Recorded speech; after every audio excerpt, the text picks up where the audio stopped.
Hi, my name is Ariel Lehaitre, physical therapist, Pilates instructor, and Pilates studio owner of Pilates Santé in Los Gatos, California. And today I'd like to show you a hip flexor stretch or an iliopsoas stretch to our Pilates Santé clients or anyone else that might be interested. This is a tissue that is often very tight and limited, and particularly can have an impact on low back pain because it does attach to the lumbar spine, and it can add additional stresses to our low back if it's restricted.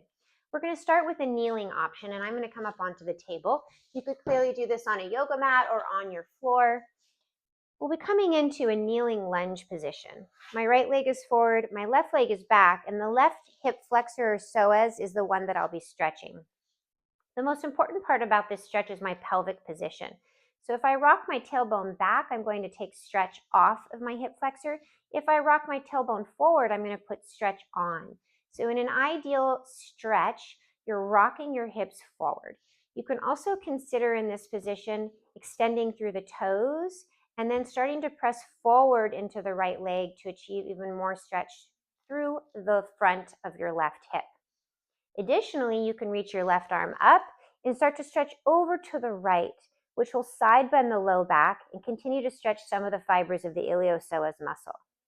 And then you can hold this for a minimum of 30 seconds or till you start to feel some changes in the sensation or the quality of the stretch. You want to avoid stressing your low back by arching the spine, and again, just really isolating the stretch to the front of the hip. You could perform this on both sides for 3 to 5 times a day.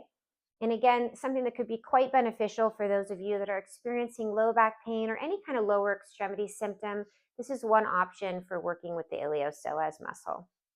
I'd love to hear your comments below on how you like to stretch your hip flexors. Also, if you'd like more educational content, please consider subscribing to our YouTube channel by hitting the bell. Thanks so much and have a great day.